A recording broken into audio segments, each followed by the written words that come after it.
the main tool that we have are clothespins. This branch is coming off a little low. I'm going to leave it though. It's kind of a bad crotch angle too. Kind of a bad crotch angle. The crotch angle I don't think is as critical with this kind of pruning system because the branches never get all that big. It's not like a, you know, like this one's just got to go. It's too low. It's not like on a open center tree or something where a branch is going to have hundreds of pounds on it. They can break. Tops can break off. So the main tool here is these clothespins, and you can clip them to the wire like I just did. Like that. So you clip the clothespin to the wire. Clothespins have a little groove on them for the wire. A little groove. And then try not to mush the tree too much. Yeah, we found that if you put the clothespin too close to the tip of the growing shoot, it can actually like bend off. Yeah, it could break it off. Although, because it's June 9th or 10th or something, this is the perfect time to do summer pruning. And these trees will really benefit from it. And what I'm doing is basically removing every single growing tip on the tree. Because you've got like 10 inches of growth and there's pretty much no spur development along that wood on each of these. So by pinching it there, I'm hoping that I'll make a couple things break there and it'll become a little more spurry, because the goal is to get all that spur stuff in close to the tree. See, this is a little bit of what we call blind wood here, just a little bit. There's nothing going on between there and there, so that's wasted space. You're starting to get things here. Now, on this wood that's grown this year, they'll be out here, and that's actually too far away. Like, ultimately, we're going to keep them pruned right, you know, like 2 feet from the wire, about 4 feet thick overall. So anything from here out where I just nip this tip is actually just going to be pruned off in the winter anyway. So it's almost. I mean, I would have cut that back to here, because this was kind of horizontal.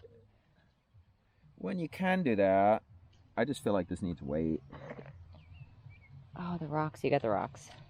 Yeah. This is our method of use. Yeah, so clothespins on their own, if it's younger,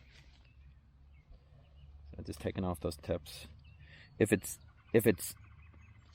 you squeeze it in there. If it's younger wood, a clothespin on its own might weight it down. There's another thing you can do with them. We'll see when we get to the top. Or there's one right here I did. So this is another thing you can do with a clothespin. This was on from last year. This had grown just a short little thing like this last year. And someone had come along and put this above it. And that held at a really nice angle going down. And look, it's continuing to grow that way this year.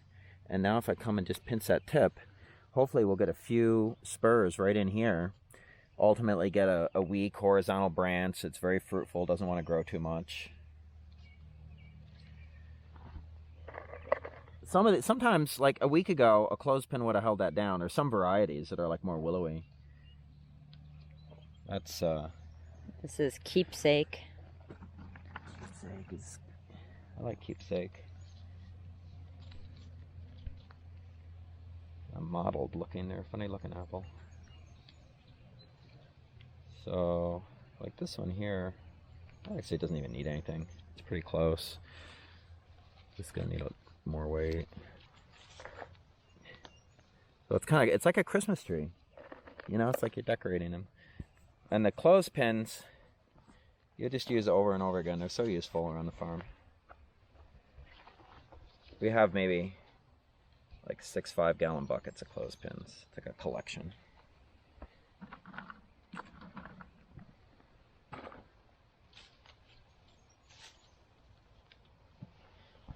Now, one consideration, we're not doing much tying down, but sometimes we might tie with rubber bands or something, is like, how are these branches spaced around a tree? Remember what it looked like before. It already looks a ton better. I can see that this is, that's just got to get that's there. way better. Got to clip back a little further. So you can already see it's like way better. There's holes here though. So like if I had more than one branch to choose where they were going to go, and I was going to tie one down, I would definitely try to train them into all directions equally. Now here, this is a little too big for this trick. Kind of, sort of. Well, you could do that there and then also put one at the end and clothespin down the end. I probably would be more inclined to just come back in a week and move the clothespin. Only because we're running short of clothespins. because we're doing 700 of these apples this year at this stage, which is kind of overwhelming.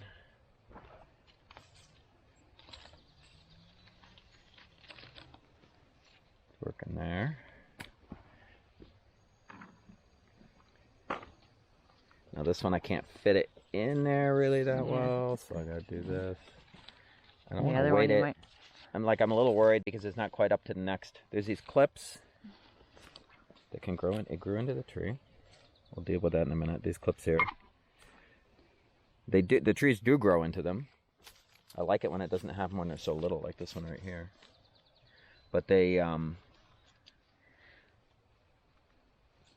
be interesting.